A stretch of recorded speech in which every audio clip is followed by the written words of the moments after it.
చాలా మీద పడాలి దాని మీద కొడతా గేటు మీద తర్వాత అది తీసుకోవాలి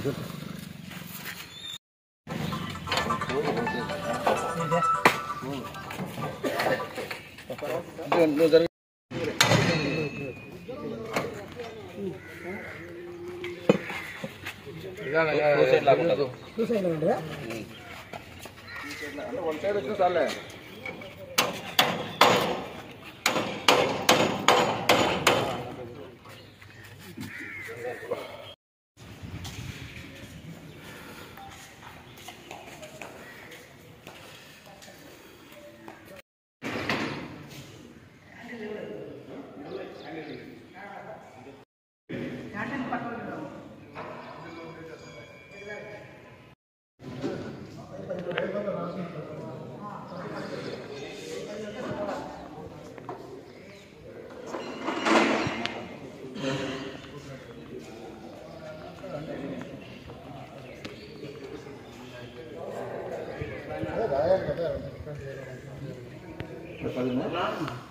ఇది ఓపెన్ చేయడం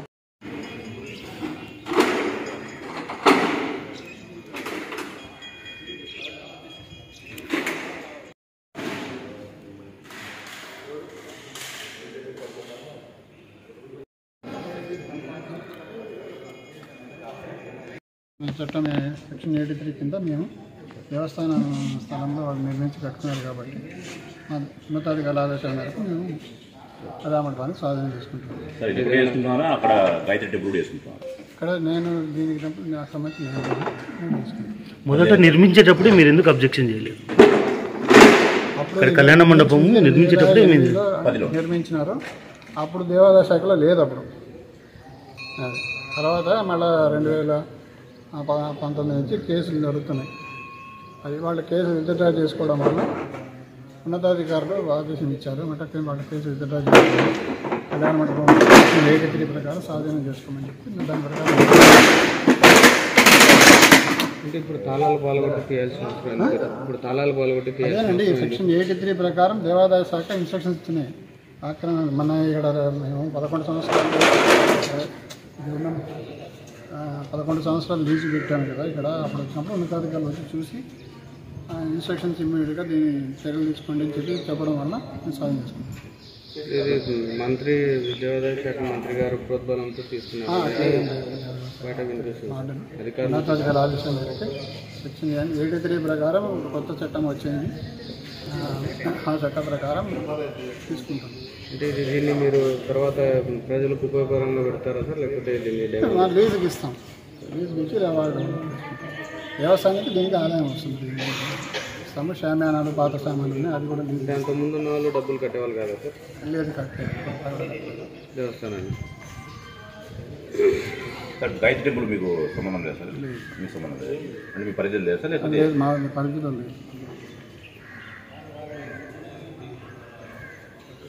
కోర్టు ఆర్డర్స్ ఏమైనా చూపిస్తారు? కోర్టు ఆర్డర్ మామూలుగా కోర్టు ఆర్డర్ అంటే వాళ్ళు కోర్టుకి వెళ్ళారు. మా పైన బాడుగకు మాట్లాడండి అని కూడా చెప్పినారు. కోర్టులో డైరెక్షన్ కూడా ఇచ్చారు. బాడుగకు మేము 25,000 అడిగాము. వాళ్ళు 10,000 కంటే ఎక్కువ లేదన్నారు.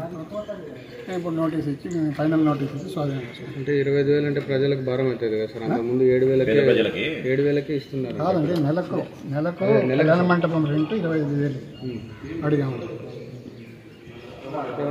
ఆర్డర్స్ ఏమన్నా ఉన్నతాధికారులు ఉన్నాయి, స్వాధీనం చేసుకున్నారు? చూపించగలరు? ఇస్తాను. వాళ్ళు మా మీద కోర్టు పోవడం జరిగేది. కోర్టు ఆర్డర్స్ వరకు మాకు ఫేవర్గా ఇచ్చి హ్యాండ్ ఓవర్ చేసుకోమని చెప్పారు. మేము ఫైనల్ నోటీస్ ఇచ్చి వాళ్ళు రెంట్ ఫిక్స్ చేయమంటే 10,000 ఇస్తామన్నారు. మేము నెలకు 20,000 అడిగాము. అడిగితే వాళ్ళు మాకు కాదు అంటారు. మేము ఫైనల్ నోటీస్ ఇచ్చాము. 17వ తారీఖు ఫైనల్ నోటీస్ అయిపోయింది. దాని తర్వాత వాళ్ళు ఫర్దర్గా ఏం మూవ్ కాదు. కాబట్టి మేము కళ్యాణం 15 రోజులు మేము ఇచ్చామండి. టైం అయిపోయింది. లేదు, నోటీస్ ఇచ్చాము. నోటీస్ కూడా 15 రోజులు టైం ఇచ్చాము. 17వ తేదీకి అయిపోయింది. కాబట్టి మేము ఫర్దర్గా మూవ్ అయ్యి కళ్యాణం కూడా హ్యాండిల్ చేసుకుంటాం. ఈ వీడియో కనుక మీకు నచ్చినట్లయితే సబ్స్క్రైబ్ చేసి లైక్ చేసి షేర్ చేయండి.